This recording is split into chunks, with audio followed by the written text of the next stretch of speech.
ஓம் சாந்தி. Murali date 20/2/2025 காலை முரளி பாப்தாதா மதுபன். இன்னைக்கு பாபா முரளியில சொல்றாங்க, இனிமையான குழந்தைகளே, இப்பொழுது விகாரங்களை தானம் செய்வதால் கிரகணம் நீங்கும். மேலும் இந்த தமோபிரதான உலகம் சத்தோப்பிரதானமாகும். இன்றைய கேள்வி, குழந்தைகள் நீங்கள் எந்த விஷயத்தில் ஒரு பொழுதும் தொல்லைகளுக்கு ஆளாக கூடாது? பதில், நீங்கள் தன்னுடைய வாழ்க்கையில் சோர்ந்து போய் ஒருபோதும் தொல்லைகளுக்கு ஆளாக கூடாது. ஏனென்றால் இந்த பிறவி வைரத்திற்கு சமமாக மகிமை செய்யப்படுகிறது. இந்த வாழ்க்கையை பாதுகாத்து கொள்ள வேண்டும், ஆரோக்கியமாக வைத்துக் கொள்ள வேண்டும். அப்போதுதான் ஞானத்தை கேட்டுக்கொண்டே இருப்பீர்கள். இங்கு நீங்கள் எவ்வளவு காலம் வாழ்கின்றீர்களோ, வருமானம் செய்கின்றீர்களோ, அந்த அளவு கணக்கு வழக்குகள் முடிந்துவிடும். இன்றைய பாடல் ஓம் நமச்சிவாய். ஓம் சாந்தி. இன்று வியாழக்கிழமை. குழந்தைகள் நீங்கள் இதனை சத்குருவார் என கூறுவீர்கள். ஏனென்றால் சத்திய யுகத்தை படைப்பவர் சத்திய நாராயணர் கதையை நடைமுறையில் கூறுகின்றார். நரனிலிருந்து நாராயணராக ஆக்குகிறார். அனைவருக்கும் சத்கதி வழங்கும் வள்ளல் என மகிமை செய்யப்படுகிறது. யார? சிவபாபாவர். மேலும் விருட்சபதியாகவும் இருக்கிறார். இது மனித உலக மரமாக இருக்கிறது. இதனை கல்ப விருட்சகம் என கூறப்படுகிறது. கல்பம் என்றால் 5000 ஆண்டுகளுக்கு பிறகு மீண்டும் மிகச் சரியாக திரும்பவும் நடைபெறுகிறது.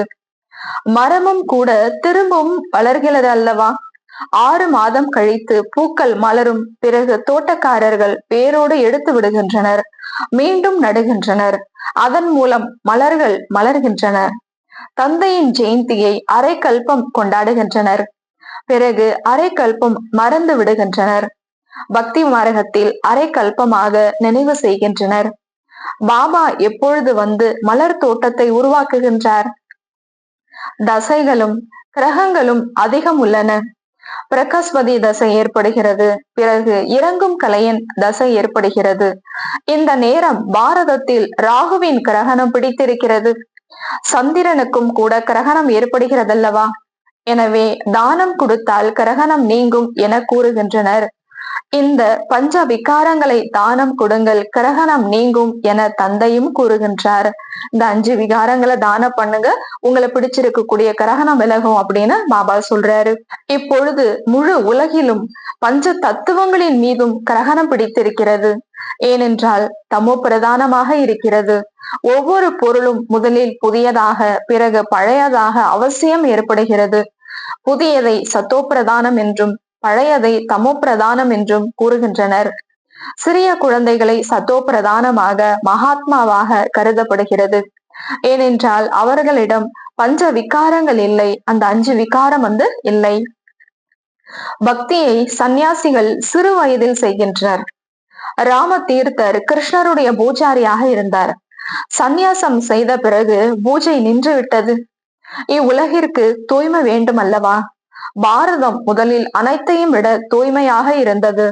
எப்பொழுது தேவர்கள் நேர் எதிரான விகார வழியில் நடக்க ஆரம்பித்தார்களோ, அதன் பிறகு நிலநடுக்கம் ஏற்பட்ட பிறகு சொர்க்கத்தின் பொருட்கள், தங்க மாளிகைகள் போன்றவை அழிந்துவிட்டது. பிறகு புதியதாக உருவாகும். அழிவு அவசியம் ஏற்படும். ராவண ராஜ்யம் ஆரம்பமானது முதல் தொல்லைகள் ஏற்படுகின்றன. இந்த நேரம் அனைவரும் தூய்மை அற்றவர்களாகிவிட்டனர். சத்தியுகத்தில் தேவதைகள் ராஜ்யம் செய்தனர். அசுரர்களும் தேவதைகளுக்கும் இடையே சண்டையை காட்டியுள்ளனர். ஆனால் தேவதைகள் சத்தியுகத்தில் இருந்தனர். அங்கு சண்டை எவ்வாறு ஏற்படும்? சங்கம யுகத்திலும் தேவதைகள் இல்லை. உங்களுடைய பெயர் பாண்டவர்கள் ஆகும். பாண்டவர்களுக்கும் கௌரவர்களுக்கும் சண்டை ஏற்பட்டது இல்லை. இவையெல்லாம் கட்டுக்கதைகள். எவ்வளவு பெரிய உலக மரமாக மனித சிருஷ்டி மரம் இருக்கிறது. இதில் எவ்வளவு இலைகள் கணக்கில்லாமல் இருக்கிறது. இதனை யாராவது கணக்கிட முடியுமா? சங்கம யுகத்தில் தேவதைகள் இல்லை. தந்தை வந்து ஆத்மாக்களுக்கு புரிய வைக்கின்றார். ஆத்மா இதனை கேட்டு தலையசைக்கின்றது. நான் ஆத்மா, பாபா நமக்கு கற்பிக்கின்றார். இதனை உறுதியாக நினைவில் கொள்ள வேண்டும். தந்தை நம்மை தூய்மையில்லாத நிலையிலிருந்து தூய்மையாக்குகின்றார். நல்ல மற்றும் கெட்ட சமஸ்காரங்கள் ஆத்மாவில் மட்டுமே இருக்கிறதல்லவா? ஆத்மா தனது உடலின் வாய் மூலமாக பாபா நமக்கு படிப்பிக்கின்றார் என கூறுகிறது. எனக்கும் புரிய வைப்பதற்கு உடல் வேண்டும் என தந்தை கூறுகின்றார். பாபா ஒவ்வொரு 5000 ஆண்டுகளுக்கு பிறகு நமக்கு ஞானத்தை கூற வருகின்றார் என்ற மகிழ்ச்சி ஆத்மாவில் இருக்கிறது. நீங்கள் இப்பொழுது எதிரில் அமர்ந்துள்ளீர்கள். மதுபனுக்கு மகிமை இருக்கிறது. அவர்தான் ஆத்மாக்களின் தந்தையாக இருக்கிறார் அல்லவா? அனைவரும் அவரை அழைக்கின்றனர். உங்களுக்கு இங்கு அவருக்கு முன்பாக அமர்ந்திருப்பதில் ஆனந்தம் ஏற்படுகிறது. ஆனால் அனைவரும் இங்கு வந்து இருக்க முடியாது. தன்னுடைய வேலை, சேவை இவற்றை கவனிக்க வேண்டும். ஆத்மாக்கள் கடலின் அருகில் வந்து தாரணை செய்து பிறகு சென்று மற்றவர்களுக்கு கூற வேண்டும். இல்லையெனில் மற்றவர்களுக்கு எப்படி நன்மை செய்ய முடியும்? யோகி மற்றும் ஞானி ஆத்மாக்களுக்கு மற்றவர்களுக்கு புரிய வைக்க வேண்டும் என்ற ஆர்வம் இருக்கிறது. இப்பொழுது சிவ ஜெயந்தி கொண்டாடப்படுகிறதல்லவா? பகவான் வாக்கியம் கிருஷ்ணருக்காக பகவானின் வாக்கியம் என்று சொல்லப்படுவதில்லை. அவர் தெய்வீக குணங்கள் நிறைந்த மனிதர் ஆவார். தெய்வீக தர்மம் என அழைக்கப்படுகிறது. இப்பொழுது தேவி தேவத்தை தர்மம் இல்லை, படைக்கப்படுகிறது என குழந்தைகள் இப்பொழுது புரிந்துள்ளீர்கள். இப்பொழுது நீங்கள் தன்னை தேவி தேவதா தர்மத்தை சேர்ந்தவர்கள் என கூற மாட்டீர்கள். இப்பொழுது நீங்கள் பிராமண தர்மத்தை சேர்ந்தவர்கள், தேவி தேவத்தை தர்மத்தை சேர்ந்தவர்களாக ஆகி கொண்டிருக்கிறீர்கள். தேவதைகளின் நிழல் கூட இந்த அழுக்கான உலகில் பட முடியாது. இங்கு தேவதைகள் வர முடியாது. உங்களுக்காக புதிய உலகம் வேண்டும். லக்ஷ்மி பூஜை செய்வதற்காக உன் வீட்டை எவ்வளவு சுத்தம் செய்கின்றனர். லக்ஷ்மி வரணும் அப்படிங்கிறதுக்காக லக்ஷ்மி பூஜைக்கு முன்னாடி என்ன செய்யறாங்க? வீட்டை எவ்வளவு சுத்தப்படுத்துறாங்க. ஆக இந்த உலகம் எவ்வளவு சுத்தமாக வேண்டும். தேவதைகள் வரணும் அப்படின்னா இந்த உலகம் எவ்வளவு சுத்தமா இருக்கணும். முழு உலகமும் அழியதான் வேண்டும். லக்ஷ்மியிடம் மனிதர்கள் செல்வத்தை கேட்கின்றனர். லக்ஷ்மி பெரியவரா அல்லது ஜெகதம்பா பெரியவரா? அம்பாளுக்கு நிறைய கோவில்கள் உள்ளன. மனிதர்களுக்கு இதெல்லாம் தெரியாது. லக்ஷ்மியை சொர்க்கத்தின் எஜமானியாக மற்றும் ஜெகதம்பாவை சரஸ்வதி தேவியாக கூறுகின்றனர். ஜெகதம்பாவே பிறகு லட்சுமியாக ஆகின்றார். உங்களுடைய நிலை தேவதைகளை விட உயர்ந்தது. தேவதைகளுடையது குறைந்தது. இப்ப இருக்கக்கூடிய இந்த ஜெகதம்பா, இந்த பிராமண நிலை அப்படிங்கிறது தேவதைகளை விட உயர்ந்ததுங்கிறார் பாபா. உயர்ந்ததிலும் உயர்ந்தது பிராமண குலம் அல்லவா? நீங்கள் அனைவரை காட்டிலும் உயர்ந்தவர் சரஸ்வதி. ஜெகதம்பா என மகிமை செய்யப்படுகிறது. நீங்க தான் எல்லாரையும் விட உயர்ந்ததிலே உயர்ந்தவர். நீங்க தான் ஜெகதம்பா. நீங்க தான் கல்வியை கொடுக்கக்கூடிய தெய்வம் சரஸ்வதி அப்படிங்கிறார் பாபா. அவர்கள் மூலம் என்ன கிடைக்கிறது? உலக அரசாட்சி ஆகும். அங்கு நீங்கள் செல்வந்தராக இருப்பீர்கள். அங்கு உலக ராஜ்யம் கிடைக்கும். பிறகு ஏழையாகி பக்தி மார்க்கம் ஆரம்பமாகும். பிறகு லட்சுமியை நினைவு செய்வார்கள். ஒவ்வொரு ஆண்டும் லட்சுமிக்கு பூஜை செய்கின்றனர். மேலும் அழைக்கின்றனர். ஜெகதம்பாவை ஒவ்வொரு ஆண்டும் அழைப்பதில்லை, ஆனால் எப்பொழுதும் பூஜை நடைபெறுகிறது இல்லையா? லட்சுமிய பூஜை செய்யணும் அப்படின்னா தீபாவளி அந்த நேரங்கள்ல தான் லட்சுமியை அழைக்கிறாங்க. ஆனா ஜெகதம்பாவுக்கு எப்பயுமே பூஜை செஞ்சுக்கிட்டே இருக்காங்கிறாரு பாபா. எப்பொழுது வேண்டுமானாலும் ஜெகதம்பா கோவிலுக்கு செல்வார்கள். இங்கு கூட எப்பொழுது விரும்பினாலும் ஜெகதம்பாவை சந்திக்க முடியும். நீங்களும் கூட ஜெகதம்பா அல்லவா? நீங்க எல்லாருமே ஜெகதம்பா தான் அப்படிங்கிறார் பாபா. அனைவருக்கும் உலகத்தின் எஜமானராக ஆவதற்கான வழிகாட்டுபவர்கள் நீங்கள். ஜெகதம்பாவிடம் அனைவரும் நிறைய வேண்டுகின்றனர். லட்சுமியிடம் செல்வத்தை மட்டுமே வேண்டுகின்றனர். ஜெகதம்பாவிடம் நிறைய வேண்டுதல் செய்கின்றனர். எனவே அவரை காட்டிலும் உயர்ந்த அந்தஸ்து இப்பொழுது உங்களுடையதாகும். இப்பொழுது தந்தையிடம் குழந்தைகளாக ஆகிவிட்டீர்கள். தந்தை பிராப்தியை கொடுத்து கொண்டிருக்கிறார். இப்பொழுது நீங்கள் ஈஸ்வரிய வம்சத்தில் இருக்கின்றீர்கள். பிறகு தெய்வீக வம்சத்திற்கு செல்வீர்கள். இந்த நேரம் உங்களுடைய மனதின் விருப்பங்கள் எதிர்காலத்திற்காக நிறைவேறுகிறது. மனிதர்களுக்கு விருப்பங்கள் இருக்கும் அல்லவா? உங்களுடைய அனைத்து விருப்பங்களும் நிறைவேறுகின்றன. இது அசுர உலகமாக இருக்கிறது. இக்காலத்தில் குழந்தைகளை எவ்வளவு பெற்றுக் கொள்கின்றனர். குழந்தைகளுக்கு சத்தியுகத்தில் கிருஷ்ணருடைய ஜென்மம் எப்படி ஏற்படும் என்ற காட்சி காட்டப்பட்டுள்ளது. அங்கு அனைத்தும் விதிபூர்வமாக நடக்கும். துக்கத்தின் பெயரே அங்கு கிடையாது. அதற்கு பெயர் சுகதாமம். நீங்கள் பல முறை சுகத்தை கடந்து வந்துள்ளீர்கள். அநேக முறை தோல்வியும் வெற்றியும் அடைந்துள்ளீர்கள். நமக்கு பாபா கற்பிக்கின்றார் என்ற நினைவு இப்பொழுது வந்துவிட்டது. பள்ளியிலும் ஞானத்தை படிக்கின்றனர், நல்ல தன்மைகளை கற்றுக்கொள்கின்றனர். ஆனால் அங்கு லக்ஷ்மி நாராயணர் போன்ற நல்ல நல்ல பண்புகளை கற்பிப்பதில்லை. இப்பொழுது நீங்கள் தெய்வீக குணங்களை தாரணை செய்கின்றீர்கள். சர்வகுண சம்பன்ன என்ற மகிமையும் செய்யப்படுகிறது. ஆக நீங்கள் அவ்வாறு ஆக வேண்டும். குழந்தைகள், நீங்கள் வாழ்வில் ஒருபோதும் தொந்தரவுக்குள்ளாக கூடாது. என்ன இந்த வாழ்க்கை அப்படிங்கிற மாதிரி நீங்க உங்களையே நீங்க கஷ்டப்படுத்திக்க கூடாது, தொல்லைக்கு ஆளாக கூடாதுங்கிறார். ஏனென்றால் வைரம் போன்ற வாழ்க்கை என மகிமை செய்யப்படுகிறது. இந்த பிராமண வாழ்க்கை அப்படிங்கிறது வைரத்துக்கு சமமானது. ஒரு பொழுதும் இந்த வாழ்க்கையை நினைச்சு நொந்து போக கூடாது. இதுலதான் 5000 வருஷத்துக்கான பலனையே நீங்க உருவாக்குறீங்க. அதை நினைச்சு பெருமையில இருங்கிறார் பாபா. இதனை நன்றாக பாதுகாக்க வேண்டும். ஆரோக்கியமாக இருந்தால்தான் ஞானம் கேட்பீர்கள். வியாதி இருந்தாலும் ஞானம் கேட்க முடியும். தந்தையை நினைவு செய்ய முடியும். இங்கு எவ்வளவு காலம் வாழ்கின்றீர்களோ அவ்வளவு சுகமாக இருப்பீர்கள். வருமானம் ஏற்படும். கர்மத்தின் கணக்கு முடியும். இல்லை, இப்ப உடனே நம்ம உடலை விட்டுட்டோம் அப்படின்னா கர்ம கணக்கை எப்படி முடிக்கிறது? ரொம்ப காலமா ஆத்மா இந்த உடலுக்கு எவ்வளவுதான் வியாதியாக இருந்தாலுமே இந்த உடல்ல இருந்து பாபாவை நினைக்க முடியும் இல்லையா, சேவா பண்ண முடியும் இல்லையா?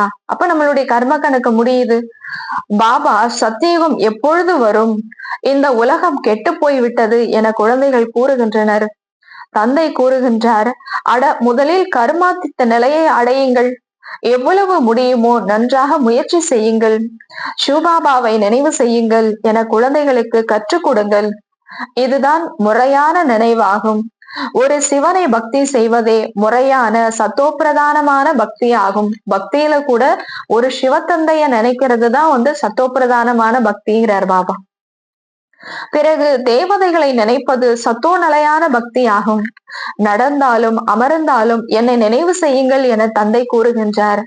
ஹே பத்தித்த பாவனரே, விடுவிப்பவரே, வழிகாட்டியே என குழந்தைகள் அழைக்கின்றனர். இவ்வாறு ஆத்மாதானே கூறுகின்றது இல்லையா? குழந்தைகள் நினைவு செய்கின்றனர். தந்தை இப்பொழுது நினைவு படுத்துகிறார். துக்கத்தை போக்கி சுகத்தை தருபவரே, வாருங்கள், எங்களை துக்கத்தில் இருந்து விடுதலை செய்யுங்கள், காப்பாற்றுங்கள், அமைதியான உலகத்திற்கு அழைத்து செல்லுங்கள் என நீங்கள் நினைத்து வந்தீர்கள். உங்களை சாந்தி தாமத்திற்கு அழைத்து செல்வேன். பிறகு சுகதாமத்தில் நான் உங்களோடு கூட இருக்க மாட்டேன். பாபா சொல்றாரு, உங்களை சாந்தி தாமத்துக்கு நான் கூட்டிட்டு போயிடுவேன், சுகதாமத்துக்கு அனுப்பி வைப்பேன், ஆனா சுகதாமத்துக்கு நானு வரமாட்டேங்கிறார். இப்பொழுதுதான் உங்களுடன் இருக்கிறேன். அனைத்து ஆத்மாக்களையும் வீட்டிற்கு அழைத்து செல்கிறேன் என்று தந்தை கூறுகின்றார். இப்பொழுது கல்வியை தருவதன் கூடவே வீட்டிற்கும் என்னோடு அழைத்து செல்கிறேன். நான் எனது அறிமுகத்தை குழந்தைகள் உங்களுக்கு நல்ல முறையில் கூறுகிறேன். யார் எவ்வளவு முயற்சி செய்கிறார்களோ அதன் ஆதாரத்தில் அங்கு பிராப்தி அடைவார்கள். ஞானத்தையோ தந்தை மிகவும் அதிகம் கற்பிக்கின்றேன். எவ்வளவு முடியுமோ என்னை நினைவு செய்யுங்கள். இதனால் பாவங்கள் அழியும். மேலும் பறப்பதற்கு இறக்கை கிடைக்கும். ஆத்மாவிற்கு ஸ்தூலமான இறக்கைகள் கிடையாது. ஆத்மா ஒரு சிறு புள்ளியாக இருக்கிறது. ஆத்மாவில் 84 பிறவிகளின் பாகம் பதிவாகி உள்ளது என்பது யாருக்கும் தெரியாது. ஆத்மா மற்றும் பரமாத்மாவின் அறிமுகம் யாருக்குமே இல்லை. நான் யாராக இருக்கிறேன், எப்படி இருக்கிறேன், இதனை யாரும் அறியவில்லை என தந்தை கூறுகின்றார். என் மூலமாக என்னை பற்றியும் எனது படைப்பை பற்றியும் புரிந்து கொள்வார்கள். நான் மட்டுமே குழந்தைகளுக்கு எனது அறிமுகத்தை தருகிறேன். ஆத்மா என்றால் என்ன, அதையும் புரிய வைக்கிறேன். இதைதான் ஆத்மா தன்னை உணருதல் என கூறப்படுகிறது. ஆத்மா புருவத்தின் மத்தியில் இருக்கிறது. புருவத்தின் மத்தியில் பிரகாசமாக ஜொலிக்கும் நட்சத்திரம் போன்றது என கூறுகின்றனர். ஆனால் ஆத்மா என்றால் என்ன, இதனை முற்றிலும் புரிந்து கொள்ளவில்லை. ஆத்மாவனுடைய காட்சி கிடைத்தது என யாரேனும் கூறினால் அவர்களுக்கு புரிய வையுங்கள். நீங்கள் புருவத்தின் மத்தியில் நட்சத்திரம் போன்று இருக்கிறது என கூறுகின்றீர்கள். பிறகு நட்சத்திரத்தில் என்ன காண்பீர்கள்? திலகம் கூட நட்சத்திரம் போன்று இடுகின்றனர். சந்திரனிலும் கூட நட்சத்திரம் காட்டுகின்றனர். உண்மையில் ஆத்மா உருவத்தில் நட்சத்திரம் போன்றது. நீங்கள் ஞான நட்சத்திரங்கள். மற்றபடி வானத்தில் உள்ள சூரியன், சந்திரன், நட்சத்திரங்கள் இந்த பூமிக்கு வெளிச்சம் தருகின்றன. அவைகள் எதுவும் தேவதைகள் இல்லை என தந்தை புரிய வைக்கின்றார். பக்தி மார்க்கத்தில் சூரியனுக்கு தண்ணீர் தருவதாக காட்டுகின்றனர். சூரிய பூஜை அப்படின்னு சொல்லி காலையில தண்ணியில நின்னுட்டு அந்த தண்ணிய சூரியனுக்கு கொடுக்கற மாதிரி கையில எடுத்து ஊத்துறாங்க இல்லையா? அதான் பாபா சொல்றாரு. பக்தி மார்க்கத்தில் இந்த பாபாவும் அனைத்தையும் செய்து வந்தார். சூரிய தேவதாய நமக, சந்திர தேவதாய நமக என கூறி தண்ணீர் கொடுக்கின்றனர். இவையெல்லாம் பக்தி மார்க்கம் ஆகும். இவர் நிறைய பக்தி செய்து வந்தார். யாரு? பிரம்ம பாபா. முதல் நம்பர் பூஜைக்கு தகுந்த நிலையில் இருந்து முதல் நம்பர் பூஜாரியாக ஆகிவிட்டார். நம்பர் கணக்கிடப்படும் அல்லவா?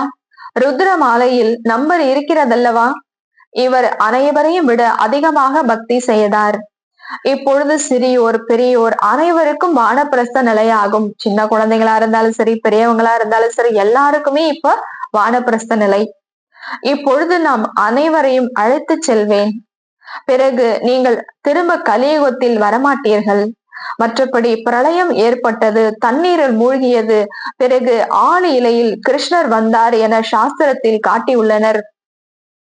கடல் சம்பந்தமான விஷயம் எதுவுமே இல்லை என தந்தை புரிய வைத்திருக்கின்றார். அங்கு கர்ப்ப மாளிகையாக இருக்கும். அங்கு குழந்தைகள் மிகவும் சுகமாக இருப்பார்கள். இங்கு கர்ப்ப ஜெயிலாக இருக்கிறது. பாவத்தின் தண்டனையை கர்ப்பத்தில் அனுபவிக்கின்றனர். இருந்தாலும் தந்தை கூறுகின்றார், மன்மனா பவ, என்னை நினைவு செய்யுங்கள். கண்காட்சியில் சிலர் கேட்கின்றனர், ஏன் இப்படி சித்திரத்தில் வேறு தர்மங்களை ஏன் காட்டவில்லை அப்படின்னு கேக்குறாங்களாம். மற்றவர்களுக்கு 84 பிறவிகள் இல்லை என கூறுங்கள். அனைத்து தர்மங்களும் கல்ப மரத்தில் காட்டப்பட்டிருக்கிறது. அதன் மூலம் நீங்கள் எத்தனை பிறவிகள் எடுப்போம் என கணக்கு பாருங்கள். ஏணிப்படியில் 84 பிறவிகளை மட்டுமே காட்ட முடியும். மற்ற அனைத்தும் காலச்சக்கரம் மற்றும் கல்ப மரத்தில் காட்டப்பட்டுள்ளன. இதில் அனைத்து விஷயங்களும் புரிய வைக்கப்பட்டுள்ளன. லண்டன் எங்கிருக்கிறது, மற்ற நகரங்கள் எங்கிருக்கிறது என்பதை வரைபடத்தை பார்க்கும் பொழுது புத்தியில் வருகிறதல்லவா? தந்தை எவ்வளவு சகஜமாக புரிய வைக்கின்றார். 84 பிறவி சக்கரம் எவ்வாறு சுழல்கிறது என கூறுங்கள். இப்பொழுது தமோ பிரதானத்தில் இருந்து சத்தோ பிரதானமாக ஆக வேண்டுமானால் எல்லையற்ற தந்தையை நினைவு செய்யுங்கள். இதனால் தூய்மையாகி தூய்மையான உலகத்திற்கு செல்வீர்கள். எந்தவித கஷ்டமும் கிடையாது. எவ்வளவு நேரம் கிடைக்கிறதோ தந்தையை நினைவு செய்யுங்கள். பிறகு இந்த பழக்கம் உறுதியாகிவிடும். தந்தையின் நினைவில் நீங்கள் டெல்லி வரை நடந்து சென்றாலும் களைப்பு ஏற்படாது. இங்கிருந்து மதுபன்ல இருந்து நீங்க டெல்லி வரைக்கும் நடந்து போனா கூட களைப்பு ஏற்படாதுங்கிறார் பாபா. உண்மையான நினைவு இருந்தால் தேகத்தின் உணர்வு நீங்கும். பிறகு களைப்பு ஏற்படாது. ஞானத்தில் தாமதமாக வருபவர்கள் கூட இன்னும் வேகமாக நினைவில் முன்னேறி செல்வார்கள். நல்லது. இனிமையிலும் இனிமையான தேடி கண்டெடுக்கப்பட்ட செல்ல குழந்தைகளுக்கு தாயும் தந்தையுமான பாப்தாதாவின் அன்பு நினைவுகளும் காலை வணக்கமும். ஆன்மீக குழந்தைகளுக்கு ஆன்மீக தந்தையின் நமஸ்காரம். ஆன்மீக தந்தைக்கு ஆன்மீக குழந்தைகளின் நமஸ்காரம். நன்றி பாபா. தேங்க்ஸ் பாபா.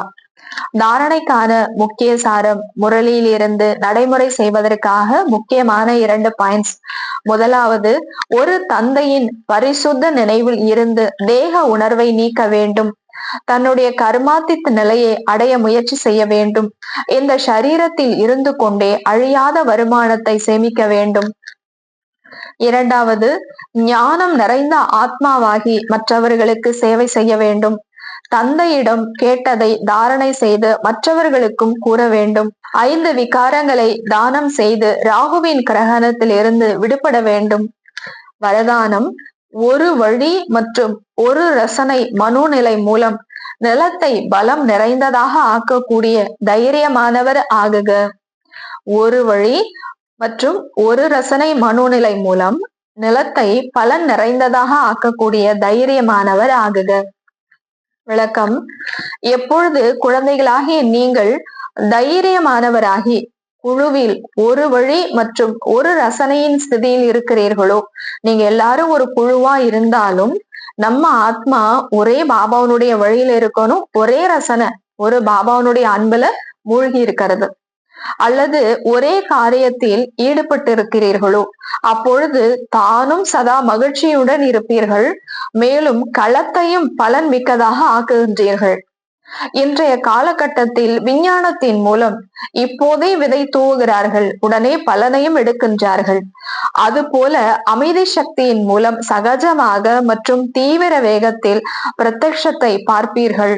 சுயம் தடைகள் அற்றவர்களாகி ஒரு பாபாவின் அன்பில் மூழ்கி ஒரு வழி ஒரு ரசனையில் இருக்கும் பொழுது எனக்கு ஒரு பாபா தான் அப்படின்னு ஒரு பாபாவனுடைய வழியில நடக்கிறது, அந்த ஒருத்தருடைய நினைவு, அந்த ஒருத்தருடைய அன்பு, அந்த ஒருத்தருடைய ரசனையில இருக்கிறது.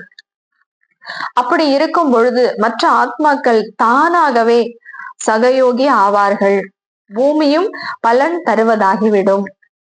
ஸ்லோகன்: யார் அபிமானத்தை மரியாதை என நினைக்கிறார்களோ அவர்கள் பணி உள்ளவராக ஆக முடியாது. யார் அபிமானத்தை தன்னுடைய சுயமரியாதை அப்படின்னு யார நினைக்கிறாங்களோ அவர்கள் பணி உள்ளவராக ஆகவே முடியாது அப்படிங்கிறார் பாபா. நல்லது. ஓம் சாந்தி.